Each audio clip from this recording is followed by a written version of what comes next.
قال ألم أقل لك إنك لن تستطيع معي صبرا قال إن سألتك عن شيء بعدها فلا تصاحبني قد بلغت من لدني عذرا فانطلقا حتى إذا أتيا أهل قرية استطعما أهلها فأبوا أن يضيفوهما فوجدا فيها جدارا يريد أن ينقض فأقامه قال لو شئت لاتخذت عليه أجرا قال هذا فراق بيني وبينك سأنبئك بتأويل ما لم تستطع عليه صبرا أما السفينة فكانت لمساكين يعملون في البحر فأردت أن أعيبها وكان وراءهم ملك يأخذ كل سفينة غصبا وأما الغلام فكان أبواه مؤمنين فخشينا أن يرهقهما طغيانا وكفرا فأردنا أن يبدلهما ربهما خيرا منه زكاة وأقرب رحما وأما الجدار فكان لغلامين يتيمين في المدينة وكان تحته كنز لهما وكان أبوهما صالحا فأراد ربك أن يبلغا أشدهما ويستخرجا كنزهما رحمة من ربك وما فعلته عن أمري ذلك تأويل ما لم تسطع عليه صبرا ويسألونك عن ذي القرنين قل سأتلو عليكم منه ذكرا إنا مكنا له في الأرض وآتيناه من كل شيء سببا فأتبع سببا حتى إذا بلغ مغرب الشمس وجدها تغرب في عين حمية ووجد عندها قوما قلنا يا ذا القرنين إما أن تعذب وإما أن تتخذ فيهم حسنا قال أما من ظلم فسوف نعذبه ثم يرد إلى ربه فيعذبه عذابا نكرا وأما من آمن وعمل صالحا فله جزاء الحسنى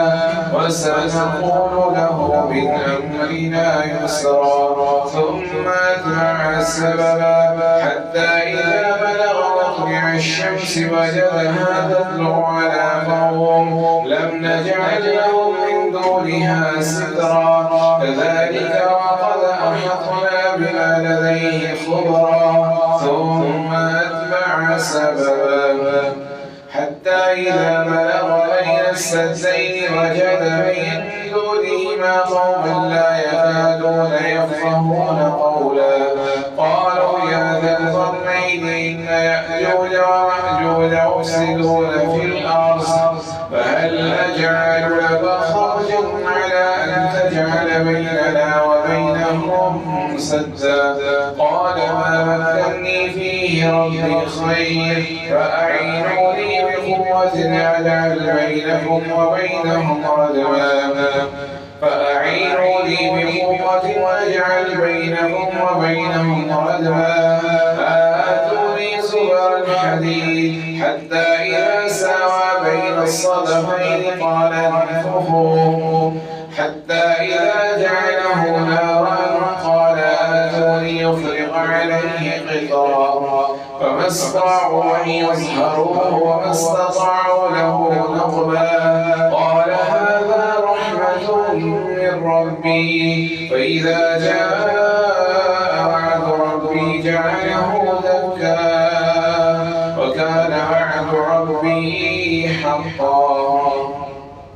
وتركنا بعضهم يومئذ يموج في بعض ونفخ في الصور فجمعناهم جمعا وعرضنا جهنم يومئذ للكافرين عرضا الذين كانت أعينهم في غطاء عن ذكري وكانوا لا يستطيعون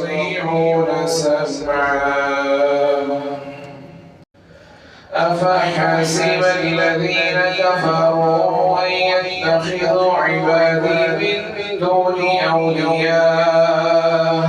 إنا أعتدنا جهنم للكافرين نزلا قل هل ننبئكم بالأخسرين أعمالا الذين ضل سعيهم في الحياة الدنيا وهم يحسبون أنهم يحسنون صنعا أولئك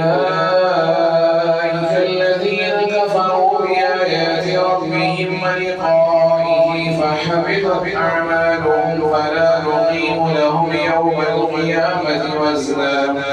ذلك جزاؤهم جهنم بما كفروا واتخذوا آياتي ورسلي هزوا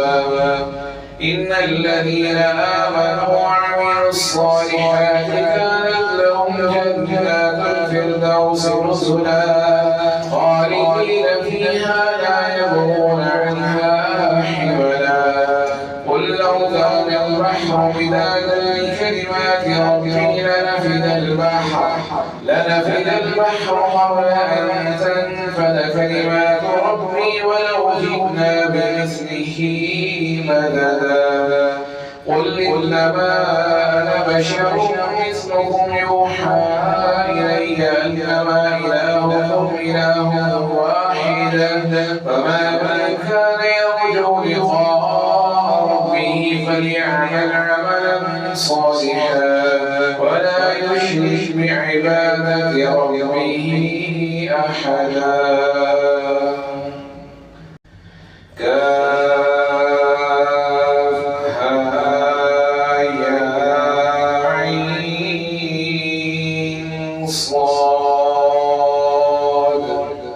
ذكر رحمة ربك عبده زكريا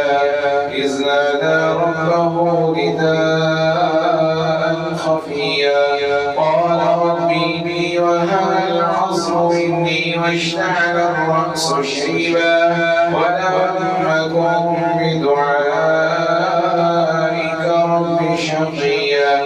وإني خفت الموالي من ورائي وكانت امرأتي عاقرا فهب لي من لدنك وليا يرثني ويرث من آل يعقوب واجعله رب رضيا يا زكريا إنا نبشرك بغلام اسمه يحيى لم نجعل له من قبل سميا قال ربي أنى يكون لي غلام وكانت امرأتي عاقرا وقد بلغت من الكبر عتيا قال كذلك قال ربك هو علي هين وقد خلقتك من قبل ولم تك شيئا قال رب اجعل لي آية قال آيتك ألا تكلم الناس 3 ليال سويا فخرج على قومه من المحراب فأوحى إليهم أن سبحوا بكرة وعشيا يا يحيى خذ الكتاب بقوة وآتيناه الحكم صبيا وحلالا من لدنا وزكاة وكان تقيا وبرا بوالديه ولم يكن جبارا عصيا وسلام عليه يوم ولد ويوم يموت ويوم يبعث حيا واذكر في الكتاب مريم إذ انتبذت من أهلها مكانا شرقيا فاتخذت من دونهم حجابا فأرسلنا إليها روحنا فتمثل لها بشرا سويا قالت إني أعوذ بالرحمن منك إن كنت تقيا قال إنما أنا رسول ربك لأهب لك غلاما زكيا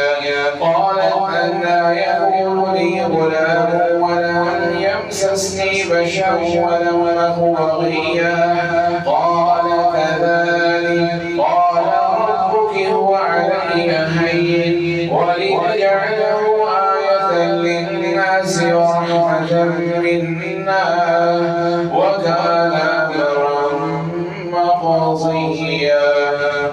فحملته فانتبذت به مكانا قصيا فأجاءه المخاض إلى جذع النخلة قالت يا ليتني مت قبل هذا وكنت نسيا منسيا فناداها من تحتها ألا تحزني قد جعل ربك تحتك سريا وهزي إليك بجذع النخلة تساقط عليك رطبا جنيا فكلي واشربي وقري عينا فإما ترين من البشر أحدا فقولي إني نذرت للرحمن صوما فلن أكلم اليوم إنسيا فأتت به قومها تحمله قالوا يا مريم لقد جئت شيئا فريا يا أخت هارون ما كان أبوك امرأ سوء وما كانت أمك بغيا فأشارت إليه قالوا كيف نكلم من كان في المهد صبيا قال إني عبد الله آتاني الكتاب وجعلني نبيا وجعلني مباركا أينما كنت وأوصاني بالصلاة والزكاة ما دمت حيا وبرا بوالدتي ولم يجعلني جبارا شقيا والسلام علي يوم ولدت ويوم أموت ويوم أبعث حيا ذلك عيسى ابن مريم قول الحق الذي فيه يمترون ما كان لله أن يتخذ من ولد سبحانه إذا قضى أمرا فإنما يقول له كن فيكون وإن الله ربي وربكم فاعبدوه هذا صراط مستقيم فاختلف الأحزاب من بينهم فويل للذين كفروا من مشهد يوم عظيم فاسمع بهم وابصر يوم يأتوننا لكن الظالمون اليوم في ضلال مبين وأنذرهم يوم الحسرة إذ قضي الأمر وهم في غفلة وهم لا يؤمنون إنا نحن نرث الأرض ومن عليها وإلينا يرجعون واذكر في الكتاب إبراهيم إنه كان صديقا نبيا إذ قال لأبيه يا أبت لم تعبد ما لا يسمع ولا يبصر ولا يغني عنك شيئا يا أبت إني قد جاءني من العلم ما لم يأتك فاتبعني أهدك صراطا سويا يا أبت لا تعبد الشيطان إن الشيطان كان للرحمن عصيا يا أبت إني أخاف أن يمسك عذاب من الرحمن فتكون للشيطان وليا قال أراغب أنت عن آلهتي يا إبراهيم لئن لم تنته لأرجمنك واهجرني مليا قال سلام عليك سأستغفر لك ربي إنه كان بي حفيا وأعتزلكم وما تدعون من دون الله وأدعو ربي عسى ألا أكون بدعاء ربي شقيا فلما اعتزلهم وما يعبدون من دون الله وهبنا إسحاق ويعقوب وكلا جعلنا نبيا ووهبنا لهم من رحمتنا وجعلنا لهم لسان صدق عليا. واذكر في الكتاب موسى إنه كان مخلصا وكان رسولا نبيا وناديناه من جانب الطور الأيمن وقربناه نجيا ووهبنا له من رحمتنا أخاه هارون نبيا. واذكر في الكتاب إسماعيل إنه كان مخلصا وكان رسولا نبيا وكان يأمر أهله بالصلاة والزكاة وكان عند ربه مرضيا.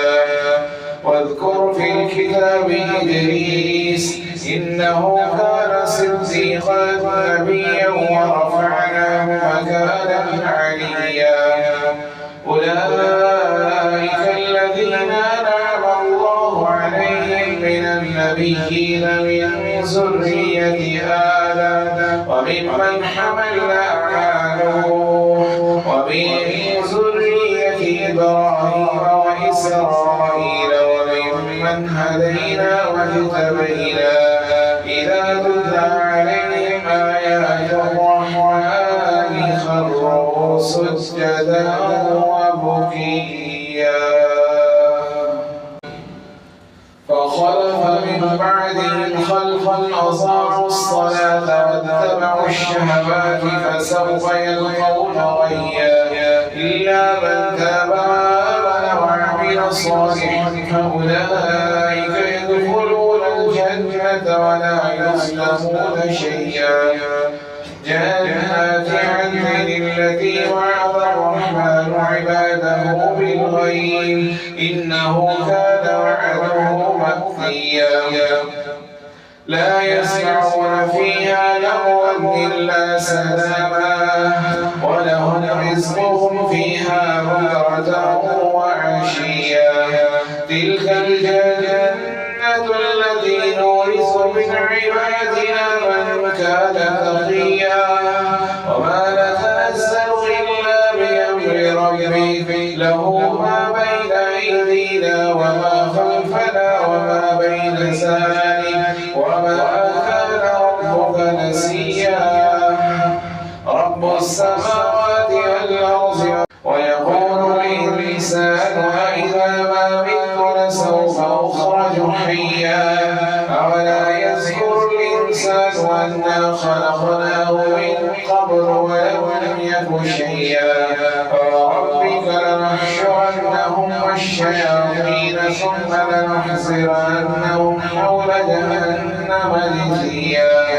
ثم لننزعن من كل شيعة أيهم أشد على الرحمن عتيا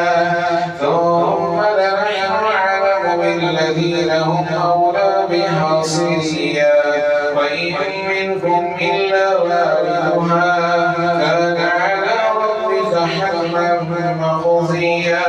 ثم ننجي الذين اتقوا ونذر الظالمين فيها جثيا. وإذا تتلى عليهم آياتنا بينات قال الذين كفروا للذين آمنوا أي الفريقين خير مقاما وأحسن نديا. وكم أهلكنا قبلهم من قرن هم أحسن أثاثا ورئيا. قل من كان في الضلالة فليمدد له الرحمن مدا حتى إذا رأوا ما يوعدون إما العذاب وإما الساعة فسيعلمون من هو شر مكانا وأضعف جندا. ويزيد الله الذين اهتدوا هدى والباقيات الصالحات خير عند ربك ثوابا وخير مردا. أفرأيت الذي كفر بآياتنا وقال لأوتين مالا وولدا أطلع الغيب أم اتخذ عند الرحمن عهدا كلا سنكتب ما يقول ونمد له من العذاب مدا ونرثه ما يقول ويأتينا فردا واتخذوا من دون الله آلهة ليكونوا لهم عزا كلا سيكفرون بعبادتهم ويقولون عليهم ضدا. الله أكبر.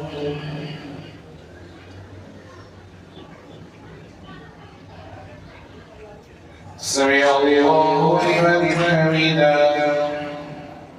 ألم تر أنا أرسلنا الشياطين على الكافرين تؤزهم أزا فلا تعجل عليهم إنما نعد لهم عدا يوم نحشر المتقين إلى الرحمن وفدا ونسوق المجرمين إلى جهنم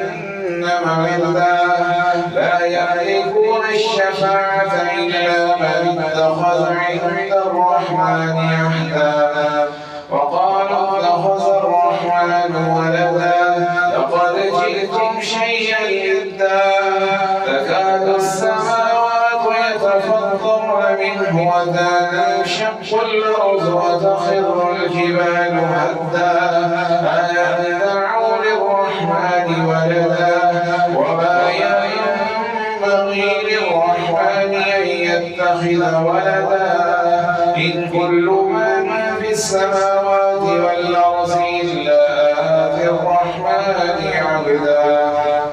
لقد أحصاهم وعدهم عدا وكلهم آتيه يوم القيامة فردا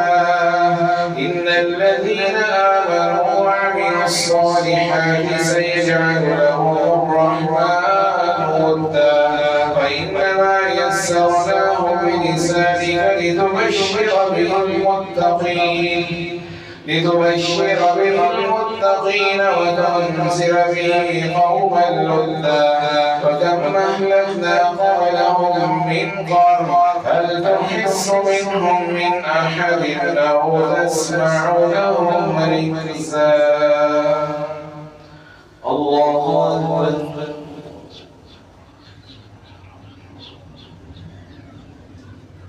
سمع الله لمن حمده. طه ما أنزلنا عليك القرآن لتشقى إلا تذكرة لمن يخشى تنزيلا ممن خلق الأرض والسماوات العلى الرحمن على العرش استوى له ما في السماوات وما في الأرض وما بينهما وما تحت الثرى وإن تجهر بالقول فإنه يعلم السر وأخفى الله لا إله إلا هو الله لا إله إلا هو له الأسماء الحسنى. وهل أتاك حديث موسى إذا رأى نارا فقال لأهلهم كثوا إني آنست نارا لعلي آتيكم منها بقبس أو أجد على النار هدى فلما أتاها نودي يا موسى إني أنا ربك فاخلع عليك إنك بالواد المقدس طوى وأنا اخترتك فاستمع لما يوحى إنني أنا الله لا إله إلا أنا فاعبدني وأقم الصلاة لذكري إن الساعة آتية نكاد أخفيها لتجزى كل نفس بما تسعى فلا يصدنك عنها من لا يؤمن بها واتبع هواه فتردى. وما تلك بيمينك يا موسى قال هي عصاي أتوكل عليها وأهش أهش بها على غنمي ولي فيها مآرب أخرى. قال ألقها يا موسى فألقاها فإذا هي حية تسعى. قال خذها ولا تخف سنعيدها سيرتها الأولى واصبغ يدك إلى جناحك تخرج بيضاء من غير سوء آية أخرى لنريك من آياتنا الكبرى. اذهب إلى فرعون إنه طغى. قال رب اشرح لي صدري ويسر لي أمري واحلل عقدة من لساني يفقهوا قولي واجعل لي وزيرا من أهلي هارون أخي اشدد به أزري وأشركه في أمري كي نسبحك كثيرا ونذكرك كثيرا إنك كنت بنا بصيرا. قال قد أوتيت سؤلك يا موسى ولقد مننا عليك مرة أخرى إذ أوحينا إلى أمك ما يوحى أن اقذفيه في التابوت فاقذفيه في اليم فليلقه اليم بالساحل يأخذه عدو لي وعدو له. وألقيت عليك محبة مني ولتصنع على عيني